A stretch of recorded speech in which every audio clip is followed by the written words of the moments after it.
This week on The Splash, we celebrate a special anniversary. Then, we learn to make a strong impression. And later, a story of hope.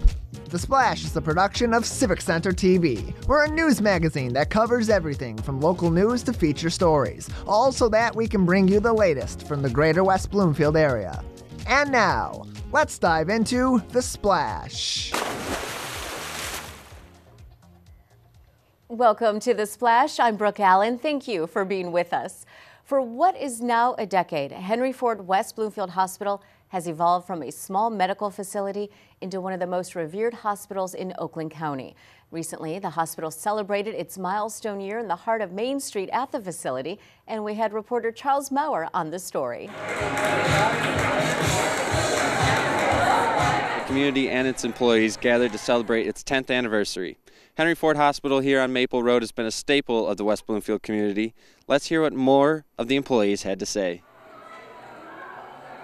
I believe Henry Ford West Bloomfield is my home. I've been in the system since 1991. I was 15, but I love the Henry Ford community, and it's really great to say that I've been here since we opened. On labor and delivery, we've increased our deliveries year after year and expanded our staff as well. We started off with a very small number of staff members, and we've tripled that today. It's just a really special place. Number one, it's a beautiful place that's very comforting to be a part of. Our team is above no other. You know, they're just an amazing group of people who are passionate about what they do. We imagine to not only help people who are sick, but to help people stay as well as they can for as long as they can.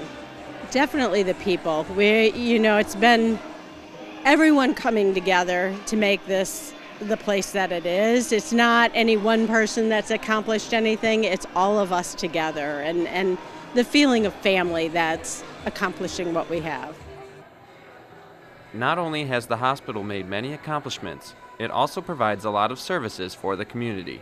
David Groth explains what Henry Ford Hospital has done the last 10 years for community engagement. So at opening, we set out to be a big piece of the community. That has evolved into inviting more community members in, more programs for the community, and just in general taking care of the community itself. Cooking events are a big part of what my team does. Many people come in to learn different ways of cooking. People come in every day to sit, have lunch in our cafeteria, play games at the tables around Main Street. I can say that I've stayed for the 10 years because of all the wonderful people that work here, the great team atmosphere, family atmosphere. Over these 10 years, the Henry Ford Hospital in West Bloomfield has made its presence known in the community. This 10-year anniversary was a checkpoint for the many years to come. Reporting for The Splash, I'm Charles Maurer. And to find out more, you can visit civiccentertv.com/Henry Ford 10th. Within just a matter of seconds, a person makes a decision on what they think of you. In the professional world, these precious seconds could be the difference between getting that special job or client or facing the agony of rejection. We recently had reporter Ryan Younglove join the Greater West Bloomfield Chamber of Commerce for an inside look at the art of the first impression. I'm here today at West Bloomfield Township Public Library, where the Business Innovation Generator talks about first impressions and their importance in the workplace.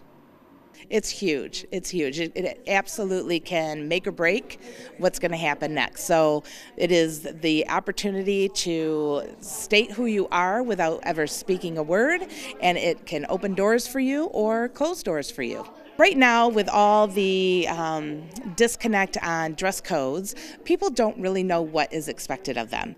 And what I find is that it's very, very important to understand what your own personal goals are, what your industry is, and who your audience is, and make adjustments accordingly. So it could be that you dress in one dress code level for one set of clients, but then you up your game for somebody else. It doesn't mean that you change your style or who you are or your presence. It just means that you're making adjustments. It's research. It's research. You know, we all have something that we think of when we think of different industries. So we want our banker to look one way. We want our kindergarten teacher to look another way.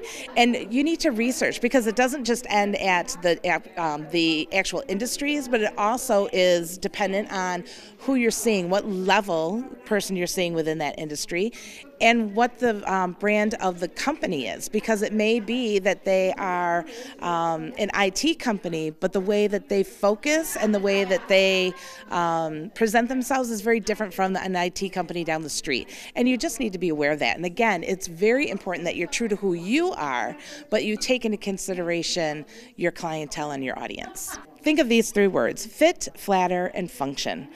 Do your clothes fit you properly? Are they fitting for the occasion that you're going to? Do they flatter you? Do they actually flatter you, or do they flatter the mannequin at the store? Very different things. And then function. Are they functional for what you're trying to do? And do they work for the function that you're going to? Be true to who you are. Be true to who you are, but have respect enough for who you are and who your audience is to make really good decisions. And remember, a first impression is just that. It's your first impression, and it's silent, and it's long-lasting. The Business Innovation Generator had an outstanding turnout, leaving everybody with a greater knowledge of first impressions and their importance. This has been Ryan Younglove reporting for The Splash.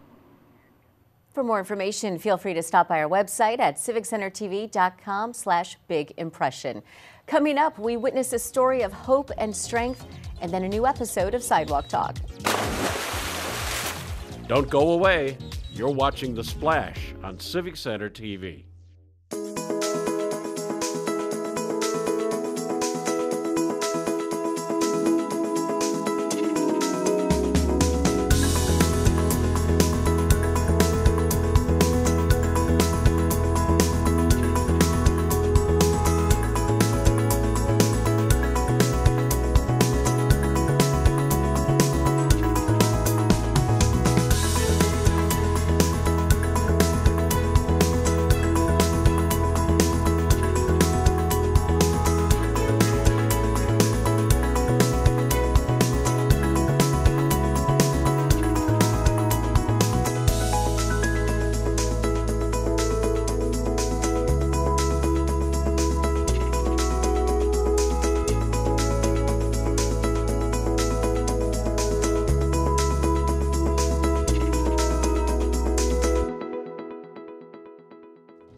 And now, back to The Splash on Civic Center TV. Welcome back. Thank you for watching The Splash. I'm Brooke Allen. When tragedy strikes, we are often tested both in the moment and for a long time beyond. And for one local resident, the test of coping from tragedy led to a unique and wonderful project that reached far and beyond our community. Reporter Tyler Kieft has the story. The loss of a loved one is obviously a life-altering experience. For one Sylvan Lake resident, the tragic loss of a child helped to inspire a project that not only changed her life, but the lives of countless others around the world. After the tragic loss of her daughter Maya in 2007, Monty Must of Sylvan Lake worried that her daughter's story and the light that she brought into the lives of all whom she encountered would not live on.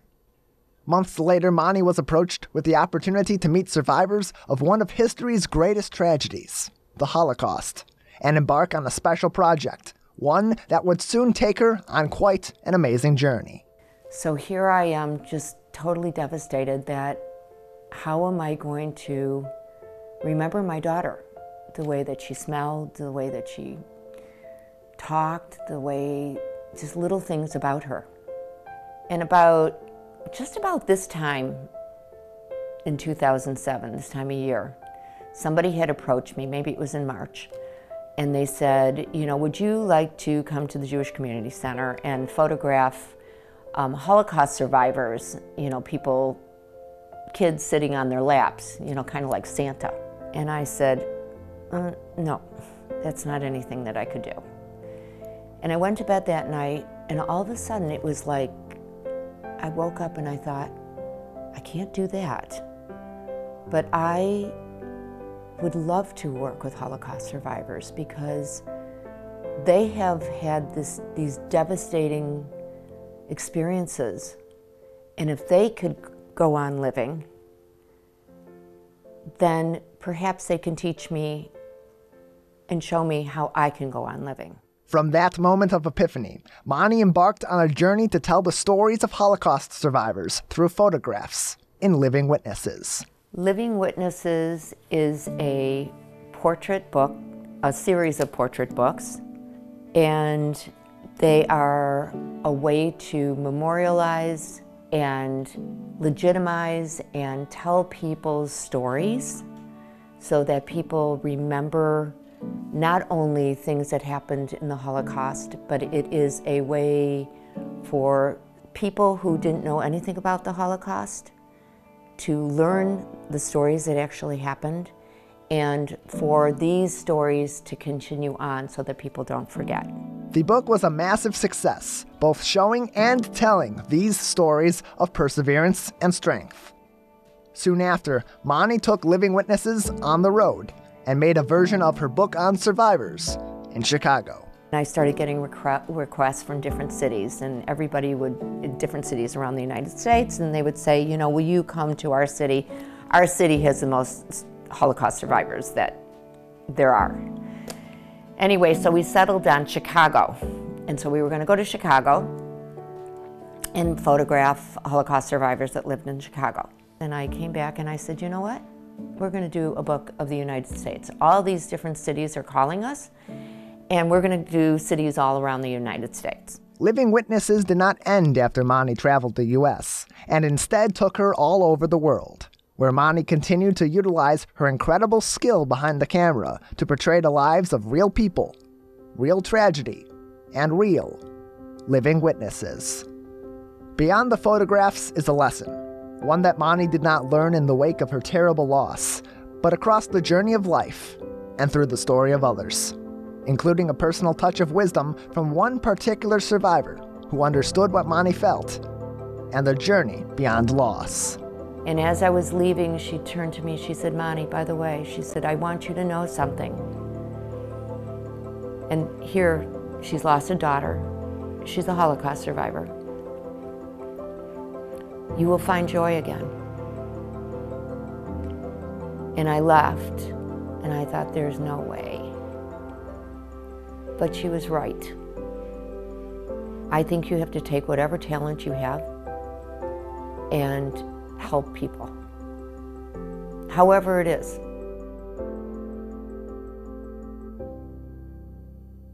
Reporting for The Splash, I'm Tyler Kieft. To view the extended cut version of this story, you can visit civiccentertv.com/livingwitnesses. Now it's time for Sidewalk Talk, where reporter Patrick McElmurray asks the people of Greater West Bloomfield, how much time do you have?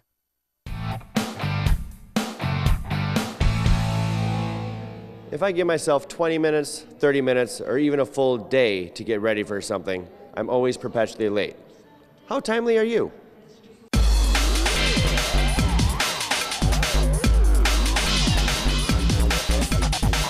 Always early, extremely early. Why is that? Sometimes not. Well, work, I'm an hour early. Hour? Yeah, I like to wind down and get there and just kind of figure out what's going on for the day. But on the other side of things, even like normal appointments or being somewhere, I always like to be on time or early. I just don't like waiting for people, so I don't want people waiting for me. I'm always late because I take my time and I'm a very slow person. Do you ever try to be on time? Yeah, I do, but I just don't. I'm like sometimes on time, most of the time. Usually because my parents are most time on time, so. It's always good to be, if you're on time, you're late. If you're early, then you're on time. All right. Always late. Always wait last minute, just thinking that trying to time it just right to be in there right on the, right on that minute, but it never works out. I'm always on time because I give myself a lot of time to get ready, so I can be there. It's good to be punctual. Yeah. Are you someone who is always early for things, always late, or always on time? I used to be always early, and now I'm always late because I have to blame my husband for it. So I would probably say I'm always late. I'm early to work, but late to events and things like that. Yeah, pretty much. For important things, I'm on time, but for things that's lean, yeah, I'm usually kind of late to it just because I run a little time, for me. late, Yeah, you know? No, fashionably. Nothing too not too bad. Yeah. I'm always late because I take my time and my mom's really slow, so she delays us. So she's worse than you? Yeah. That's how it goes. The apple doesn't fall far from the tree. Not at all. Always early. Just because growing up as a kid, my mom was late for everything, and it drove me crazy, so now I'm early for everything. I'm Patrick McElmurray. Join us next week for another episode of Sidewalk Talk. For more episodes of Sidewalk Talk on demand, visit civiccentertv.com/Sidewalk Talk. Now it's time for the Civic Center TV event update. We provide you with upcoming events around Greater West Bloomfield. And for more events coming up, visit civiccentertv.com/events.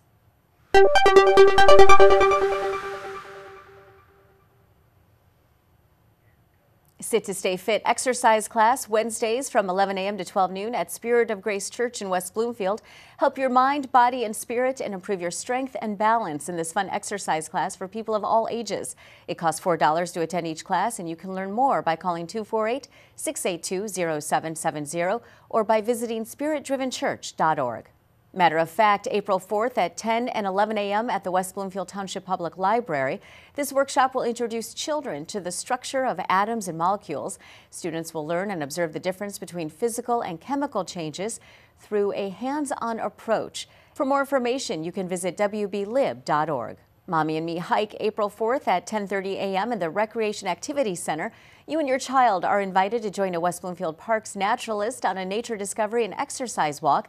The trail may be unpaved, so all-terrain strollers are recommended. A baby backpack or carrier is suggested for infants, and depending on the weather and temperature, we may have additional indoor activities and shorter outdoor activities. This is a free program, but pre-registration is required for all participants. All ages are welcome. To register, visit wbparks.org. Join West Bloomfield Parks for the Spring Fling Egg Hunt April 12th from 5:40 p.m. to 9 o'clock p.m. at Drake Sports Park. Hunt for eggs and turn them in for treats. Mr. and Mrs. Bunny will be there, so bring your camera and a basket to carry your goodies. A petting farm and train rides will round out the event. Due to overwhelming popularity, this event has been divided into 4 heats. You can select your preferred time during registration, and check-in will begin 30 minutes prior to each heat. Each session will be divided into 2 groups by age. A final 5th heat is a flashlight hunt for the older kids ages 7 through 12. The event sells out quickly, so make sure to get your tickets early by visiting wbparks.org. Learn interesting facts about the classic border dispute between Ohio and Michigan April 14th from 1 to 4 p.m. at the Orchard Lake Museum. See what this dispute was all about in the award-winning exhibit describing the conflict that almost caused a war. Student Jacqueline Foreman led the West Bloomfield School District team to national finals for the 2018 Michigan History Day by the Historical Society of Michigan. Temporary and permanent exhibits will also be available and interpret local area history and culture. This event is free to attend, and you can find more information at gwbhs.org. The Chaldean Cultural Center open hours Fridays from 11 a.m. to 3 p.m. at the Chaldean Cultural Center and Shenandoah Country Club.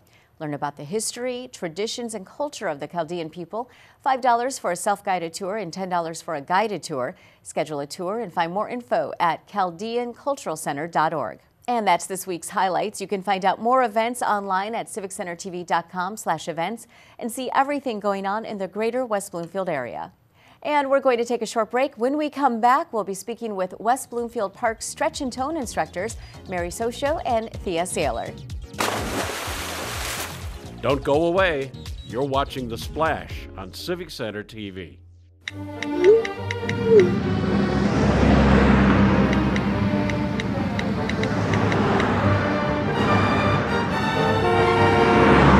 %70 of pedestrian deaths happen outside of a crosswalk. Make eye contact with drivers. Distractions are deadly. Use a crosswalk. Learn more at walkbikedrivesafe.org. Before every meeting of the West Bloomfield Township Board, join Civic Center TV for a brand new show called West Bloomfield Township Board All Access, airing at 5:30 p.m. Our team will review how to access meeting agendas, go over the key issues on that night's agenda, and talk to township officials about projects happening right here in your hometown. It all happens live at 5:30 p.m. before every meeting of the West Bloomfield Township Board on Civic Center TV and 89.3 WBLD, the all-new Lakes FM. And now, back to The Splash on Civic Center TV. Welcome back. We are joined by West Bloomfield Park stretch and tone instructors Mary Suciu and Thea Saylor. Thank you so much for being with me, ladies. Our pleasure. Our pleasure. So, stretch and tone, tell me what this is. It actually began in, what, The 1980s. Okay. Yes. And it was at a fire station, number 4 on Greer Road. And then from there it went to Holy Spirit Lutheran Church. And then from there it went to Parks and Recreation. And in 2008, we moved to the Four Corners, and we were there for 10 years. And then from there, we went to the Orchard Mall. And again, from there, we went to Temple Israel. So a lot of movement for this class, but this class is super important. Yes, it is. So tell me what this class is. It's Stretch and Tone for seniors. It is a free class given by West Bloomfield Parks and Rec, and it's a class that just works your whole body from the top of your head to the tip of your toes. Absolutely. And men and women are both involved? Yes. Absolutely. Yes. So give me some examples of some of the exercises. Well, we begin with gentle stretching, just actually putting your head up and down, turning your head and looking over either shoulder, and then it progresses to your arms, moving your shoulders back and forward, and then it progresses a little more of that, and then marching. We have aerobic marching, and then balance, coming up on your toes and balancing. Weights, so we work your arms and your legs with weights. We also do chair work, use the chair as a support, so you get a lot of hip movement. Often people get their hips become very tight, and this loosens you up. And then we work the legs and arms again sitting, and we have some isometric exercises. And some ballet moves, right? Cool down, yes. Ballet and yoga are incorporated into this, as well as an aerobic version. And it's exactly 60 minutes. Yes, exactly. Right? And you stretch and tone your whole body. So how long have you been involved? 18 years. Okay. Yes. And how about you? You started as a participant. I started as a participant in 2011 and became an instructor in 2013. So it's been going for so long, and it's really a time of bringing people together, working out, but socialization as well. Absolutely. It sounds like the first day of school. Every time everyone comes in, they're just chatting, what have you done? They walk up and hug one another, greet someone across the room, smiling and laughing. It's great. And if someone hasn't been there for a week or so, we have their numbers and we call them just to check to make sure that they're doing fine, not to see what they're doing, only to know that they're fine, and we hope to see you soon. So the ages of this group are what? 50 to 90 and above. Okay. Yes. So 50 is the minimum? Well, 50 is the minimum. Yes. Okay. Right. You have to So, but all the way up. You said All a the way up. 92-year-old is Yes, she is there. Absolutely. Okay, Yes. so you've been involved in this group for so long, and you mentioned all the different locations. Yes. So tell me a little bit about that. What was happening with the different location changes? Oh, well, the group has gotten larger, and because it became larger, we needed a larger facility. And so we went from the Holy Spirit Lutheran Church to Parks and Rec. And then we had a room, the activities room there, and that was fine until we became 30 or 35. And then Denny Trojak found us a place at Four Corners, and it was just perfect. We had the gymnasium. And because our numbers became larger, it was able to hold all of us, so we really enjoyed that. And then there was a reason why we had to move, and we did to Orchard Mall, and then from Orchard Mall to Temple Israel. Which is where the class is now. That is correct, but they've all been so accommodating for us. We're really, really pleased, and we're grateful that Temple Israel is hosting us. And I want to thank Denny Trojak for all of his support in our group. It's been just wonderful working with him. Well, I think it speaks volumes to how important this class is because it's been going so long. It is. And has been through a little bit of turmoil of having to find different locations. Yes. And you guys have managed. We have. We have. Right? Yes. Persistence. Absolutely. Yeah. It's so popular. It is. So if somebody wants to come, what do they need to do? All they need to do is walk in the door, they will be welcomed. Mary generally goes over and will speak to them and say welcome and sign in and here are the weights, or a class member will notice that someone new is there and make sure that they are comfortable. Right. Yeah. So no embarrassment? None whatsoever. Like if they have to leave early, they do so. Mm-hmm. There are no have-tos in our class. You do what you can, and that's what's so nice about this class. It's not that you have to perform. You perform to your level. Mm-hmm. And that's important. Yes. Very important. Oh, yes. Because people have various injuries, sure, or they've had surgeries, and until you ask them, you know, I noticed you weren't able to quite do that. Can you tell me why that's going on? After class, absolutely. And they tell you, and they just work from wherever they begin, and then they gradually improve. So what's your most favorite thing about this class? Oh, all of it. I just love it. It's totally about the person, not just the exercise, but about yourself.